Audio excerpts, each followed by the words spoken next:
अस्सलाम वालेकुम व्यूअर्स, कैसे हैं आप लोग? सब ठीक ठाक हैं? साकाज़ एकेडमी के चैनल से आपको वेलकम कहती हूँ। आज मेरा डे 34 है। माशाल्लाह हम लोग आहिस्ता आहिस्ता चलते चलते हम डे 34 तक पहुँच चुके हैं, यानी लेसन 34। और ये इस वक्त लास्ट चैप्टर हम लोग कर रहे हैं, चैप्टर 6 है। और ये मैं पढ़ा रही हूँ आप लोगों को उर्दू ज़ुबान में जो किताब लिखी हुई है मैंने, हेयर कलरिंग बुक। इसका हम लोग माशाल्लाह से 33 डेज़ कंप्लीट कर चुके हैं। आज 34th हमारा डे है और इसमें हम लोग आखिरी चैप्टर का कि पेज 124 पे हैं। और हम लोग जो टॉपिक कर रहे हैं वो कलर करेक्शन का हमारा इस चैप्टर का टॉपिक है, लेकिन इसमें हम ग्रे हेयर कवरेज के हवाले से हमने पीछे काफ़ी लंबी चौड़ी बात की। आज की जो मेरी जो होगी वो हेयर कलरिंग की के में आने वाले मुख्तलिफ़ जो प्रॉब्लम्स आप लोगों को मुख्तलिफ़ मसाइल का सामना करना पड़ता है उनके बारे में मैं डिस्कस करूँगी। इसके क्लास शुरू करने से पहले मैं आप लोगों को सिर्फ थोड़ा सा ये बता दूं कि जो नए आने वाले मेरे चैनल पे हैं उनके लिए कि ये मैं किताब पढ़ा रही हूँ, हेयर कलरिंग की किताब है।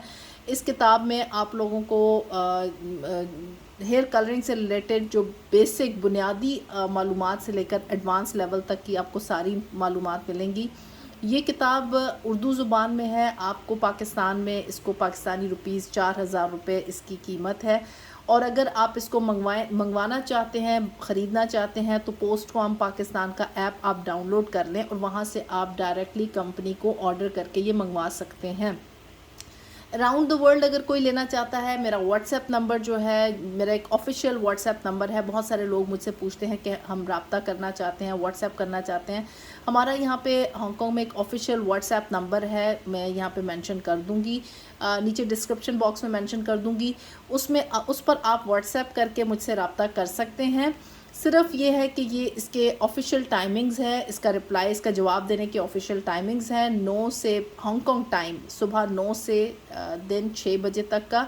और इसी दौरान ही जो आपका व्हाट्सएप है इसका रिप्लाई किया जाएगा। इसके अलावा अगर आप मैसेज करेंगे तो आपको जवाब अगले दिन, यानी जब ऑफिस आवर्स शुरू होंगे उस वक्त मिलेगा। और जो पब्लिक हॉलीडेज़ होती हैं और सैटरडे संडे को इस नंबर के ऊपर से आपको रिप्लाई नहीं मिलेगा। तो इसलिए अगर आप मुझसे रब्ता करना चाहते हैं तो अब मैंने एक ऑफ़िशियल व्हाट्सएप नंबर ओपन किया है, आप वहाँ पे मुझे रब्ता कर सकते हैं, चाहे कोर्स के हवाले से हो, चाहे बुक के हवाले से हो, ये किसी भी इंफॉर्मेशन के हवाले से, तो आप मुझसे उस नंबर पे कांटेक्ट कर सकते हैं। लेकिन जस्ट व्हाट्सएप नंबर है, कॉल के लिए नहीं है ये जी। अब हम आते हैं अपने चैप्टर की तरफ। ये हमारा आज है टॉपिक है कलरिंग के दौरान आने वाले मुख्तलिफ़ मसाइल और उनका हल। अमूमन आपके पास जब क्लाइंट आता है तो आप नेचुरल लेवल को पहचानने में गलती कर लेते हैं। मसलन अगर आपके क्लाइंट के बालों का कुदरती कलर लेवल 5 है और उस आप सोचते हैं कि वो लेवल 6 पर है, यानी आपकी यहाँ पे मिस कैलकुलेशन हो जाती है। ये बहुत इंपॉर्टेंट चीज़ होती है कि हम लोगों को नेचुरल लेवल्स का हम सही तरीके से, ख़ास तौर पे जो नए सीखने वाले लोग हैं उनको नहीं जज कर पाते। तो उसमें क्या होता है, उसमें प्रॉब्लम आपको ये होती है कि आपको किसी भी वॉल्यूम के साथ मिक्स करके कलर को लगा देते हैं तो स्ट्रॉन्ग या हायर अमोनिया वाले कलर बालों के क्यूटिकल्स को बुरी तरह ओपन कर देते हैं। और मार्केट में दस्तयाब अमोनिया कलर्स का ज़्यादातर पीएच लेवल 10 से 12 तक का होता है। पीएच लेवल के बारे में मैं पीछे बता चुकी हूँ और काफ़ी तफसील से हम पढ़ चुके हैं। तो जिन लोगों को पीएच लेवल का नहीं पता, जो हमारे नए आने वाले हैं, मेरी आप बैक पे जो हिस्ट्री में जाके आप लोग वीडियोस में देखें तो पीएच लेवल के ऊपर बाकायदा वीडियोस बनी हुई हैं, आप उनको देख के उसको सीख सकते हैं। और ये पीएच लेवल एक रिलैक्सर का होता है। रिलैक्सर आपको पता है,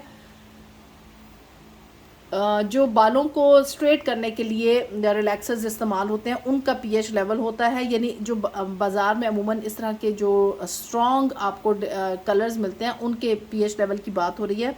जब आप कलर का प्रोसेस करते हैं तो इस वक्त तो कलर बहुत अच्छा आ जाता है और आपका क्लाइंट मुतमईन होकर चला जाता है। लेकिन जब वो अपने बाल मुसलसल धोता है तो स्ट्रॉन्ग पीएच लेवल की बदौलत बालों के क्यूटिकल सही तौर पर बंद नहीं हुए होते और कलर का पिगमेंट फेड होना शुरू हो जाता है, जिससे बाल ब्रासी दिखाई देते हैं।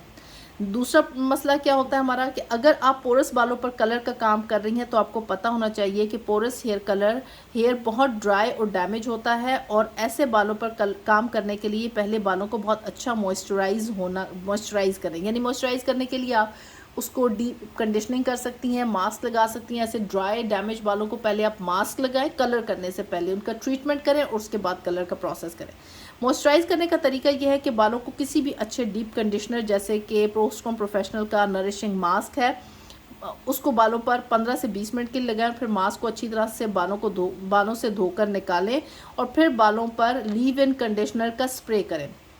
कोई भी लीव इन कंडीशनर हो सकता है, प्रोटीन स्प्रे हो सकता है, प्रोटेक्टिंग स्प्रे हो सकता है, मुख्तलिफ तरह के हर ब्रांड आपको इस तरह के लीव इन कंडीशनर्स कहते हैं, जो कि जिनको लगाने के बाद आपको बाल धोने की ज़रूरत नहीं होती, वो बालों पर छोड़ दिए जाते हैं। तो उनका स्प्रे करें। स्प्रे की शक्ल में भी मिल जाते हैं, क्रीम की फॉर्म में भी मिल जाते हैं। इसके बाद आप 80% खुश्क करके बालों को कलर की एप्लीकेशन करें, और फिर जब आप कलर लगाने लगें तो बालों को मुकम्मल ड्राई नहीं करना, बल्कि आपने 80% तक 80% तक बालों को ड्राई करके तो फिर आपने कलर की एप्लीकेशन करनी है। अगर किसी क्लाइंट के बाल हद से ज़्यादा डैमेज और पोरस हों और उन बालों में ब्लीच की वजह से कोई कलर नहीं है, तो पहले आप बालों पर फिलर का इस्तेमाल करेंगी। यानी किसी क्लाइंट के बाल बहुत पोरस हुए हुए हैं, डैमेज हुए हुए हैं और बालों में ब्लीच की वजह से, यानी ब्लीच वाला कलर ही है, तो बालों पर आप फिलर का इस्तेमाल करेंगे। फिलर क्या है? फिलर में बालों में उस गुमशुदा कलर पिगमेंट को वापस लाते हैं जो ब्लीच के अमल के दौरान बालों से गायब हो जाता है। इसलिए जब भी ब्लीच शुदा बालों को कलर किया जाता है तो पहले मिसिंग पिगमेंट को बालों में फिलर्स के ज़रिए डाला जाता है और उसके बाद कलर का अमल किया जाता है। बालों की पोरोसिटी कलर के अमल में अहम किरदार अदा करती है। अच्छा, फिलर्स में आपको आगे हम इसके बारे में पढ़ेंगे, फिलर्स क्या होते हैं। इसको हम प्री पिगमेंटेशन का प्रोसेस भी कहते हैं। ये बात जहन में रखें कि प्री पिगमेंटेशन भी इसको कहा जाता है, जब हम फिलर का इस्तेमाल करते हैं। अच्छा, लो पोरोसिटी क्या होता है कि ऐसे बालों के क्यूटिकल टाइटली क्लोज होते हैं और ऐसे बाल रेजिस्टेंट होते हैं, उन पर कलर का अमल ज़्यादा वक्त लगाता है और रिजल्ट देर से आता है। एवरेज पोरोसिटी अगर बालों की हो तो ऐसे बालों के क्यूटिकल कुछ हद तक खुले होते हैं और उन बालों पर कलर का रिजल्ट अपने वक्त पर आता है। ठीक है, तो ये अगर पोरोसिटी बाल बहुत पोरस होगा तो क्या नतीजा होगा, बाल कम पोरस होगा तो क्या नतीजा होगा, बाल ज़्यादा पोरस यानी बहुत सॉफ्ट सिल्की होगा तो कैसा रिजल्ट होगा, ये हम पहले भी पढ़ चुके हैं लेकिन एक दफ़ा यहाँ पे फिर रिपीट किया हुआ है। अच्छा, उसके बाद हमारा टॉपिक है कलर फिलर्स। फिलर्स बालों की पोरोसिटी को बैलेंस करने के लिए इस्तेमाल किए जाते हैं। बाज़ औक़ात फिलर्स तैयार शुदा यानी रेडी टू यूज़ होते हैं, जबकि कुछ हेयर कलर्स और हेयर कंडीशनर्स को मिक्स करके बनाए जाते हैं। कुछ तो हमें रेडी टू यूज़ होते हैं, कुछ हमें ये होता है कि हम हेयर कलर्स और हेयर कंडीशनर्स को आपस में मिक्स करके बनाते हैं। मार्केट में दो तरह के फिलर्स दस्तयाब होते हैं, कंडीशनर फिलर्स और कलर फिलर्स, यानी दो टाइप के फिलर्स आपको मिलते हैं। कंडीशनर फिलर्स क्या होते हैं? ये फिलर्स बहुत ज़्यादा ओवर पोरस डैमेज बालों की कंडीशन को बेहतर बनाने और पोरोसिटी को बैलेंस करने के लिए इस्तेमाल होते हैं, ताकि एक एक बाल जड़ से लेकर सिरे तक हेयर कलर को यकसा कबूल करे और रिज़ल्ट पैची ना आए।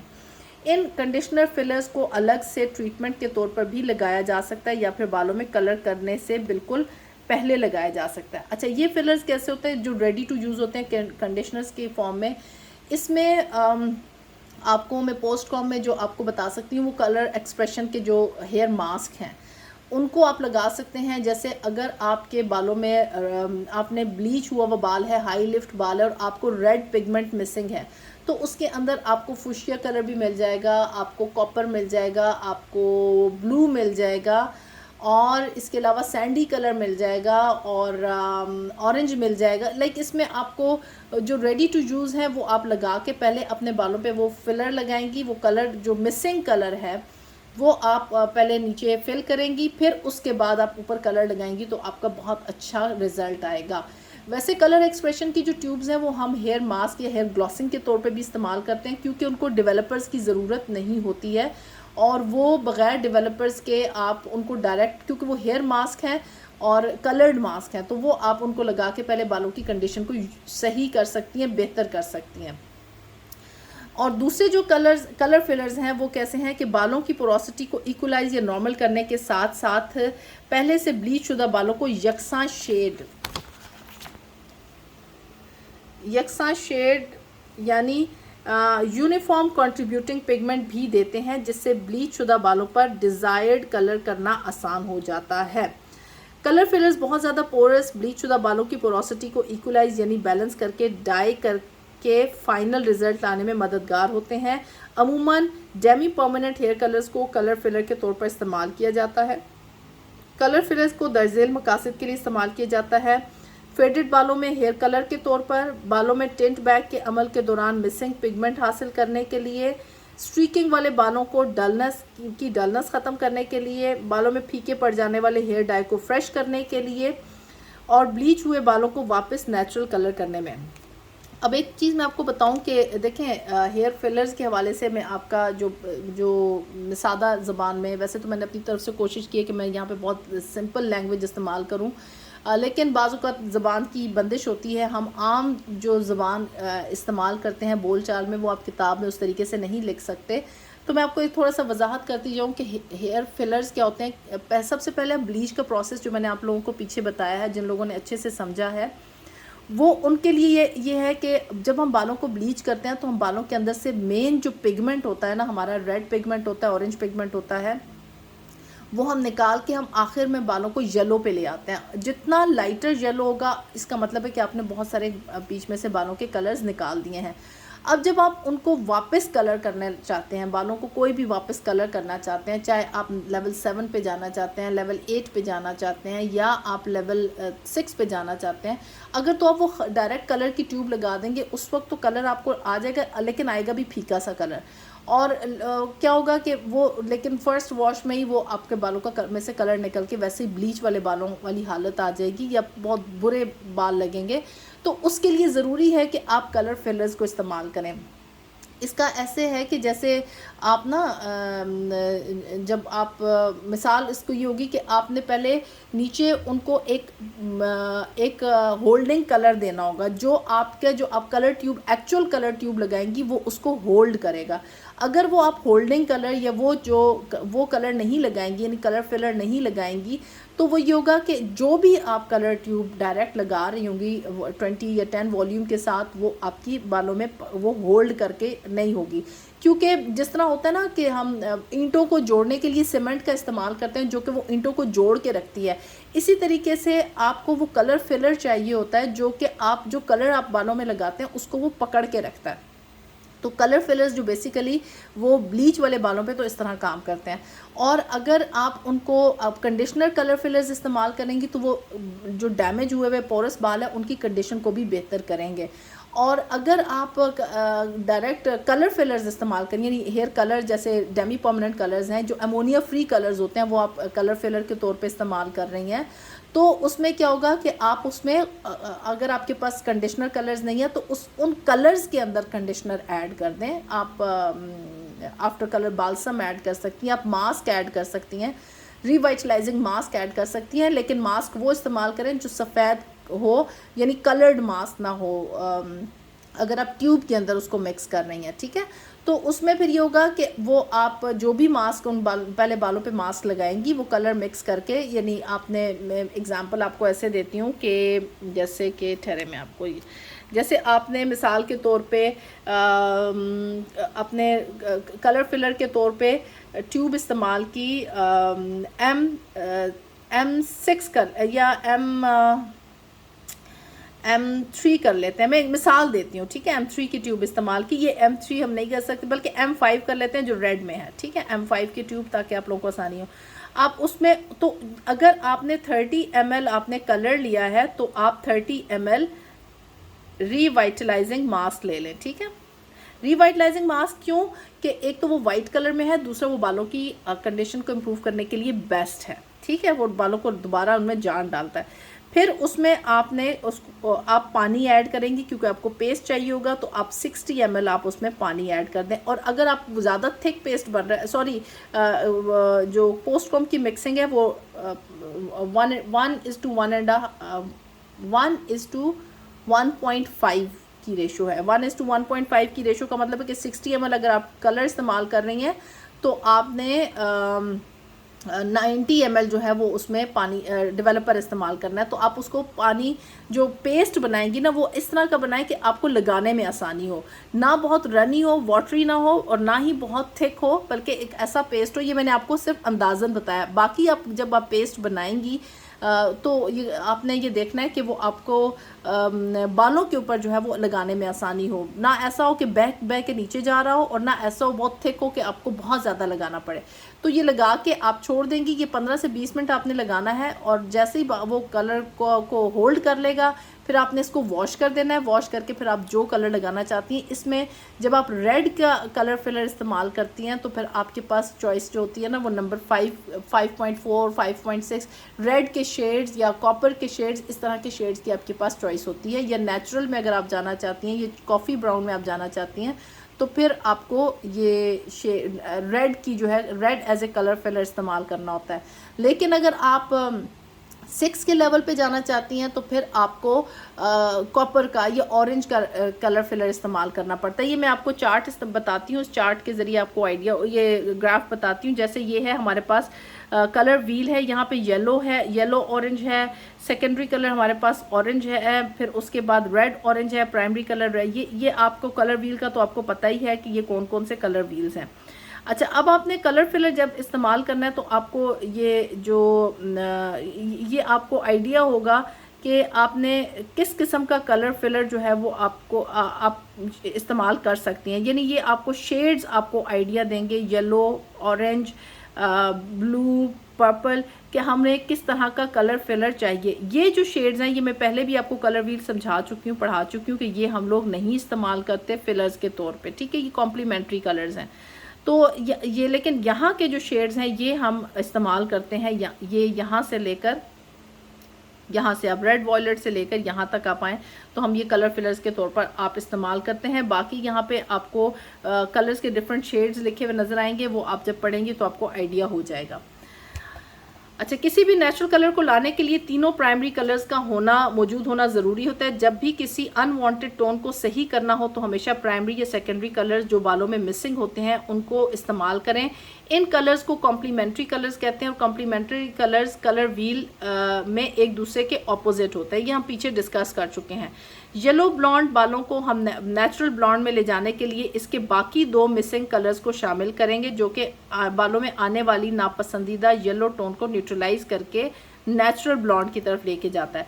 अब देखें, जब हमारे पास हम येलो ब्लॉन्ड बालों को हम जब नेचुरल ब्लॉन्ड में लेके जाना चाहते हैं, बाल बहुत येलो की तरफ, लाइक इस तरह का येलो हुआ है और हम चाहते हैं कि नेचुरल ब्लॉन्ड की तरफ जाए, तो हम उसे नेचुरल ब्लॉन्ड की तरफ ले जाने के लिए हम पर्पल कलर को एज ए को उसके ऊपर डालेंगे तो वो न्यूट्रलाइज होके तो वो हमारे पास एक नेचुरल ब्लॉन्ड शेड आ जाएगा, ठीक है। ये बात ध्यान में रखिए।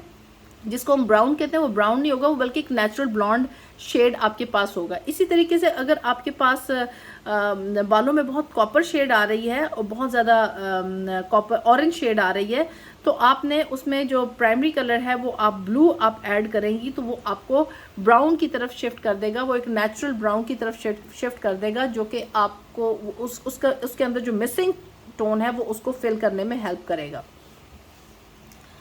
ऑरेंज ब्लॉन्ड बालों को हम ब्लू मिक्सिंग कलर से ठीक कर सकते हैं और उन बालों को नेचुरल ब्लॉन्ड की तरफ ले जा सकते हैं क्योंकि ब्लू कलर ऑरेंज का न्यूट्रलाइज करता है। मेरा ख्याल है यहाँ पे मैंने कॉपर का है, ये ब्लू का है। ये ब्लू ऑरेंज को न्यूट्रलाइज करने के लिए ब्लू इस्तेमाल होता है। अगर मैंने और कॉपर का है तो सॉरी फॉर दैट, मुझे आइडिया नहीं, लेकिन अगर ब्लू का है तो ठीक है। सॉरी, मुझे अपनी पीछे वाली बात थोड़ी देर पहले की है लेकिन याद नहीं है कि मैंने ये आपको क्या कलर कहा है।